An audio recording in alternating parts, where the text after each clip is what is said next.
Okay, I'm ready for what should be one of my final tunes today, or rather final test flight. The tune is pretty windy and cold, but it's not raining, which is great. And I've spent some time with a couple of friends just trying to perfect yaw in particular with a manual tune. And now I sort of want to give it a go in sort of less than ideal conditions to see how stable it is and see how we get on.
Okay, so that flight was a little bit of a disaster because I had a crash, and I thought I would just record for posterity what I think happened, just so people can see.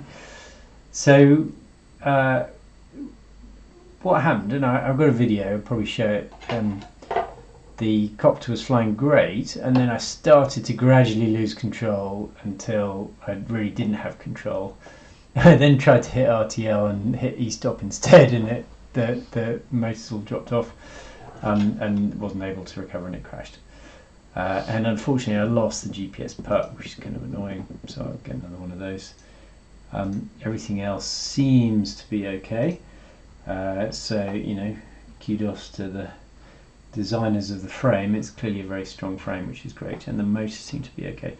But the interesting thing was that this prop, which was on one of these forward motors, I sort of took all the props off to examine them, and then when I got to this prop, it was melted onto the shaft. So it was literally melted. So I took off the nut and I couldn't remove it from the shaft. When I looked closely, I could see that it was melted, and you can probably just see there. I messed it up a bit to try and get it off, but it was melted on. And what I've noticed with these motors is that there's a little nub. There's little nubs on where the prop seats. You see that there? Just those little nubs there. And these are evidently designed to push into the underside of the prop to hold it securely. But when I flipped my props over and had a look at all of them, they were all completely worn bare in a little circle where these nubs are.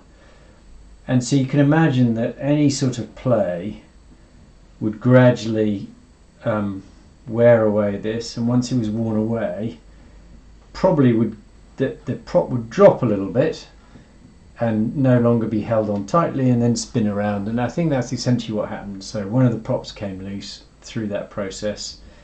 It was then unable to generate any thrust, and that's kind of what I can see in the log. The motor goes high and stays high, and then I crash.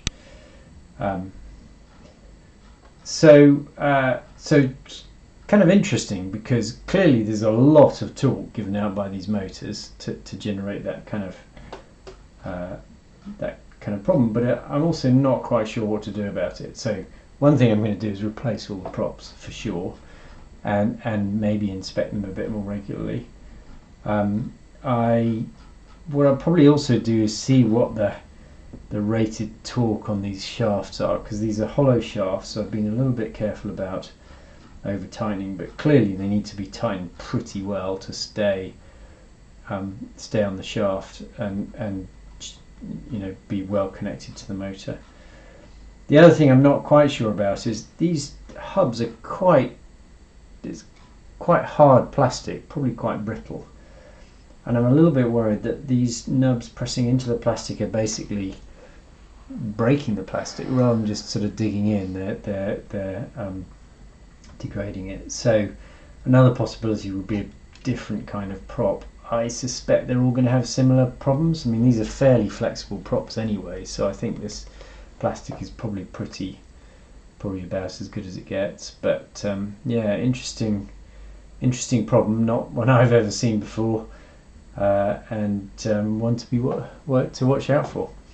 Everything else seems okay. The motors turned fine when I did a motor test.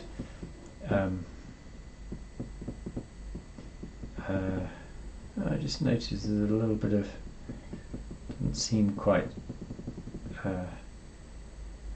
flat there, so I have to sort of investigate where that play is coming from. But and that seems okay.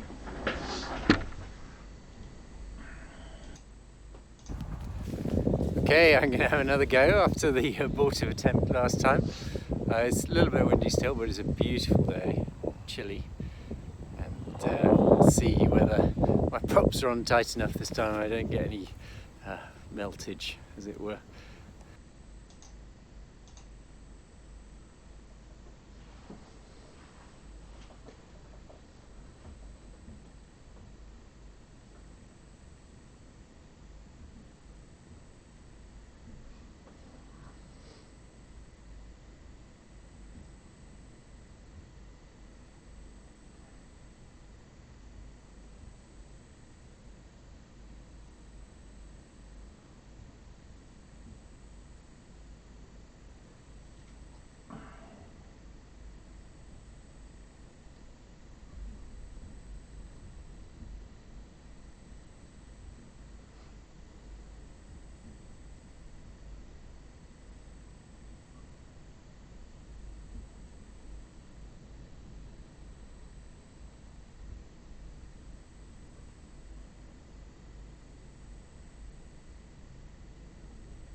Well, that's it. I hope you've enjoyed this video series. As you can see, I'm pretty pleased with the results of the flying at the end there.